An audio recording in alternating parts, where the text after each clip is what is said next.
श्री मुकुंद जी महाराज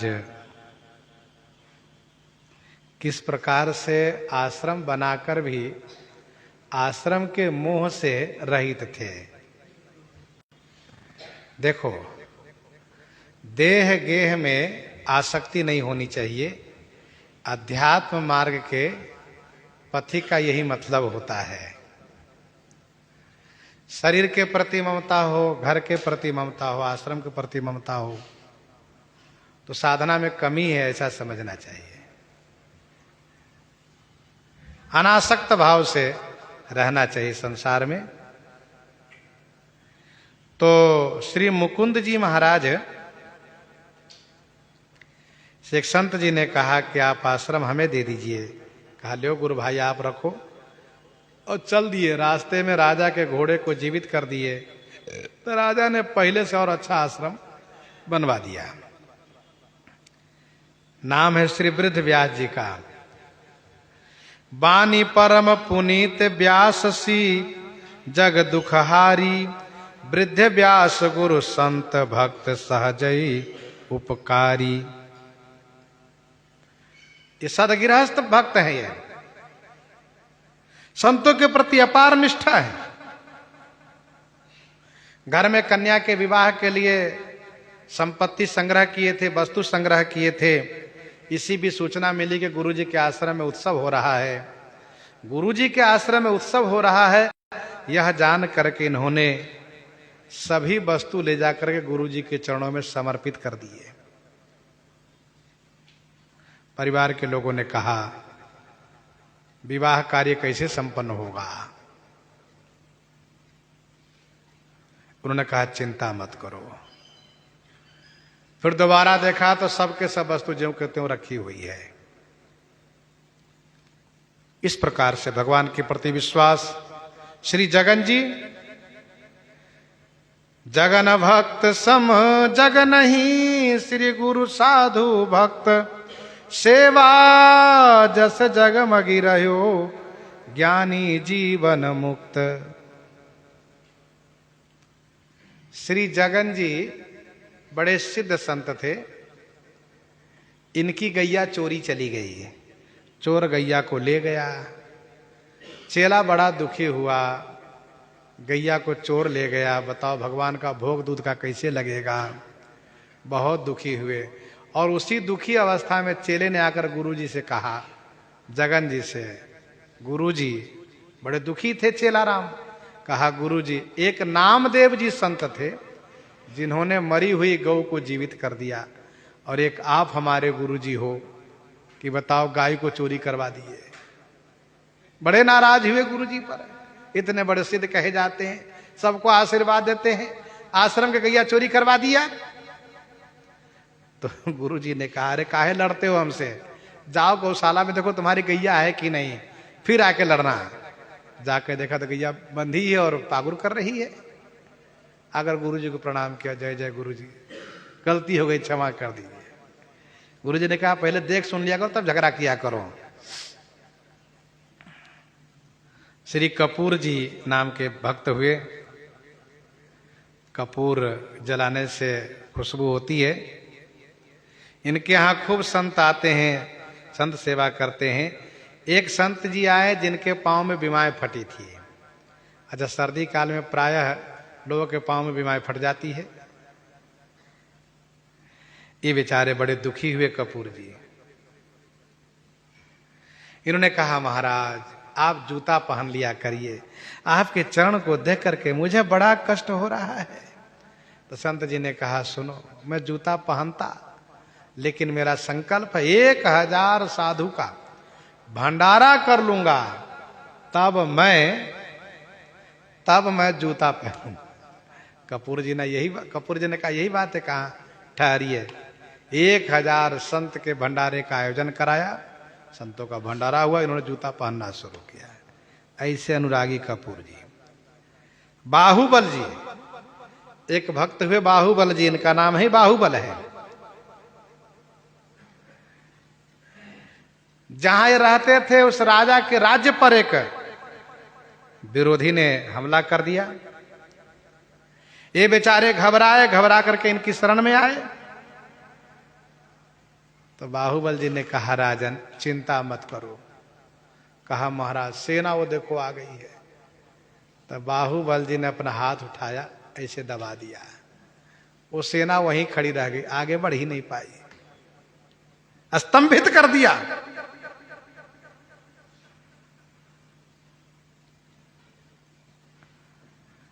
और समय जड़ता आ गई। फिर उन लोगों ने क्षमा मांगी, घर को वापस गए। इस प्रकार से बिना युद्ध के उसकी रक्षा कर दिए। राजा बड़े प्रभावित हो गए। कहा वास्तव में आपका जो नाम बाहुबली है, वो बाहुबल यथा नाम तथा गुण है। नाम आता है घाटम जी का। घाटम जी बड़े विलक्षण संत थे, भक्त थे। घाटम मीना साचो मीना, बीच नगीना चमकई, लूटी पाटी कई घर उर पाटई, तबहु भगति उर दमकई।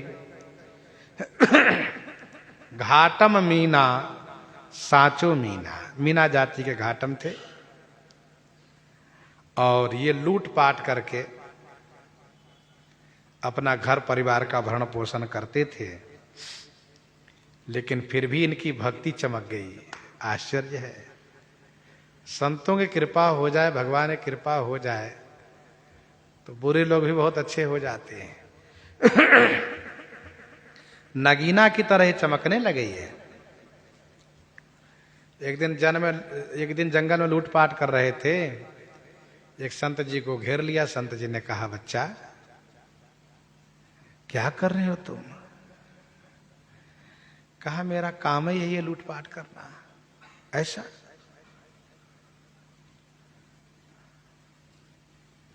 साधु जी ने कहा कि देखो बच्चा, तुम डाका डालना बंद करो, तुम बड़े अच्छे लगते हो, ये काम तुम्हारे लिए शोभनीय नहीं है। तुम जितने अच्छे दिख रहे हो, तुम्हारे लिए काम शोभनीय नहीं है। तुम भगवान का भजन करो, भगवान को प्राप्त करो।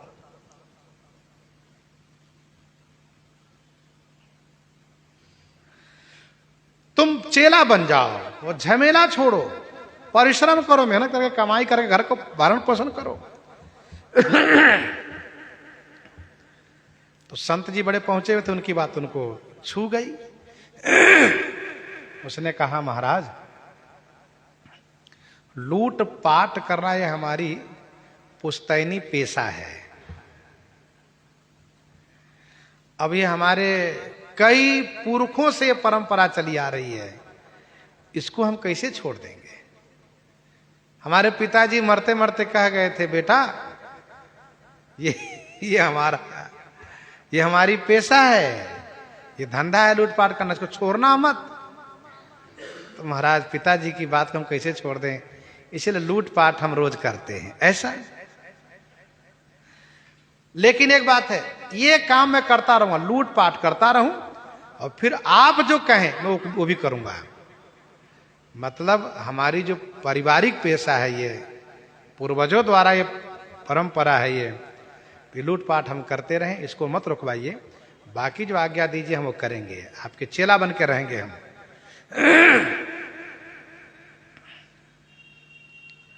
ऐसा कहा। हाँ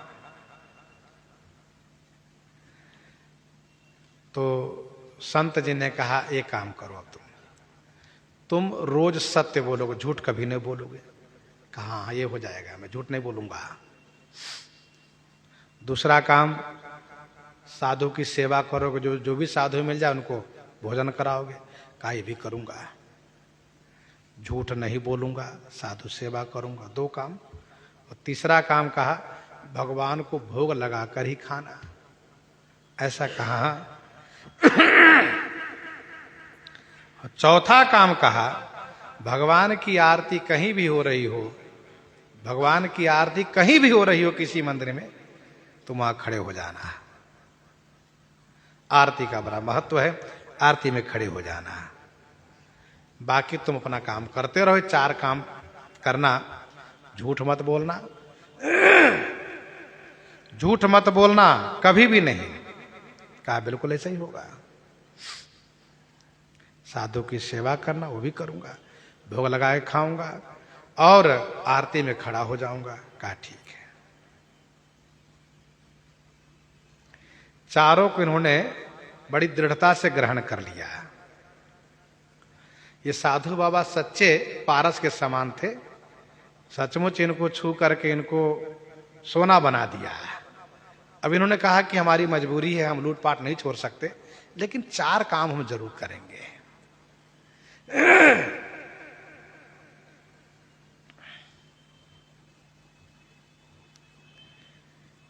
लूटपाट भी करते हैं, संतों की सेवा भी करते हैं, झूठ नहीं बोलते हैं, साधु को सेवा करते हैं और भगवान को अर्पण करके खाते हैं। भगवान की आरती जहां रही खड़े हो जाते हैं। एक दिन एक संत की जमात आ गई। एक दिन एक संतों की जमात आई, संतों की मंडली आई। इन्होंने सोचा मेरे पास तो कुछ है नहीं, आज संतों क्या खवाऊं। गुरुजी ने कहा था संतों को जरूर खिलाना। घर में एक छटाक नहीं है, क्या करूं। तो पता मन में आया कि चोरी तो हमारी पेशा है नहीं है, चोरी करके लाता हूं। गए पड़ोसी खरिहान में गेहूं का ढेर था, उसमें बोरा भर के गेहूं उठा लाए, संतों की सेवा किए।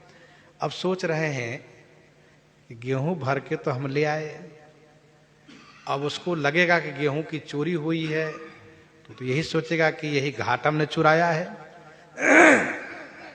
और हमसे पूछेगा गेहूं चुराया तो हम तो झूठ बोलेंगे नहीं, गुरुजी का आदेश से कह दूं हाँ चुराया।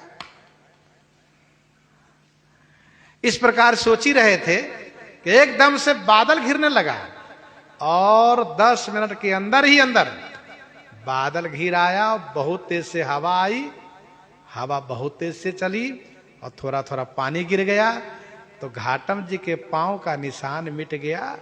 घाटम जी खुश हो गए। आप पता करते रहो, हमारे पांव का चिन्ह ही नहीं रहा। खुश हो गए। यही डर रहे थे कि पांव का चिन्ह बना रहेगा, पता कर ही लेंगे उन्हीं का पांव का निशान है ये।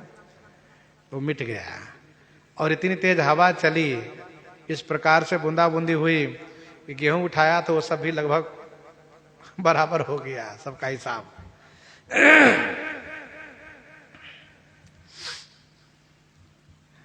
बड़े खुश हो गए कि वाह, भगवान कृपा करते हैं संतों की सेवा से। बताओ,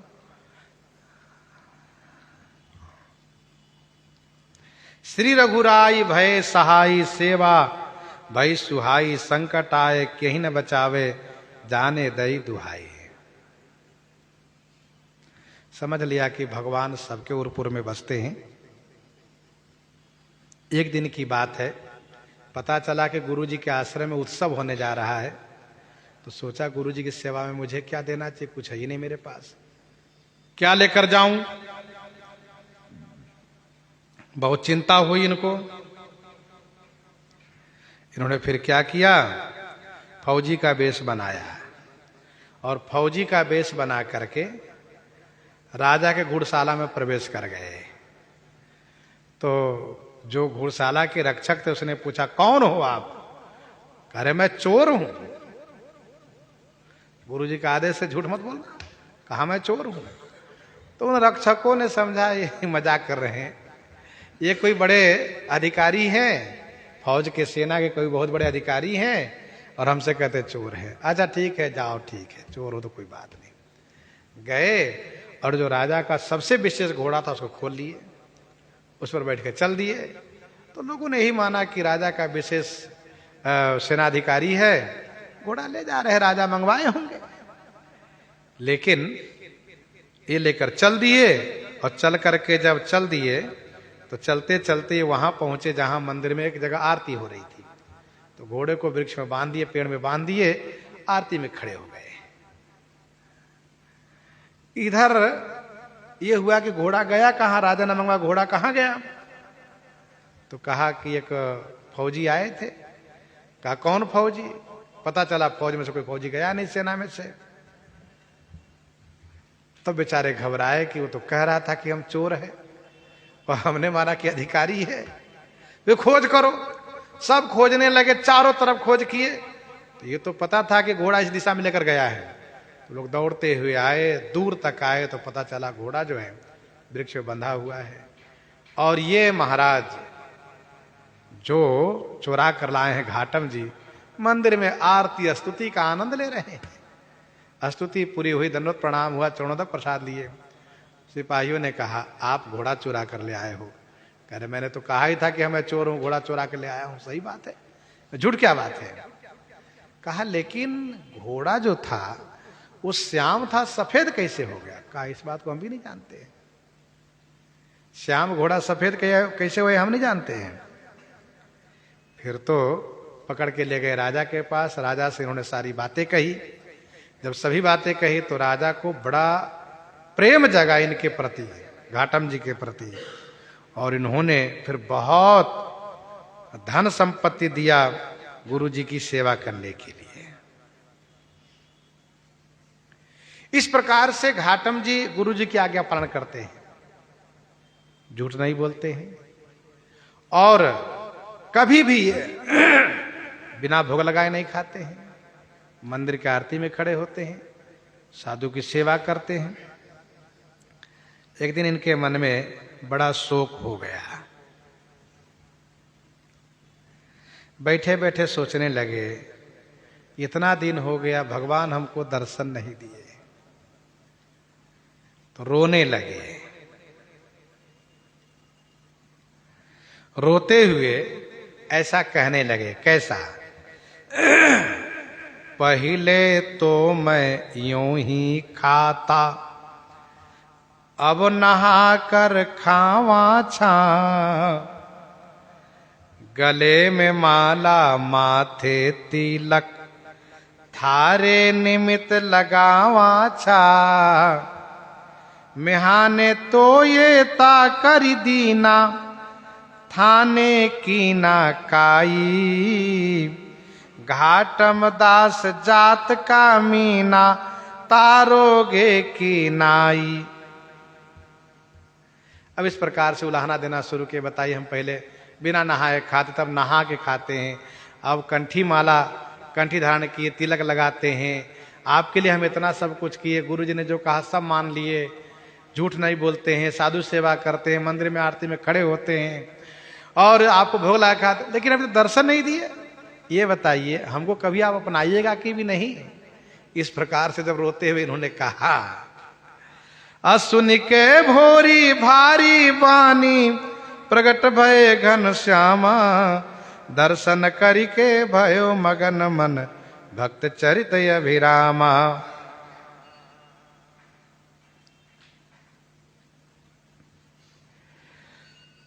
तो इस प्रकार से घाटम जी का बड़ा सुंदर चरित्र है। जे नर रसना नाम उच्चारय, केतिक बात आप तरबे के कोटि पतित निस्तारय। काम क्रोध मद लोभ तजय अरु, जीव दशा प्रतिपालय। वसुधा पर तीर्थ है जेतिक, तिनहु के अघ टालय। मीना जाति यद्यपि कुल नीचा, सतगुरु शब्द विचारे। घाटम दास राम को परचो, तिनहु लोक उधारे। इस प्रकार से घाटम जी की चर्चा है। इन्हीं के साथ आज सीताराम सीताराम सीताराम।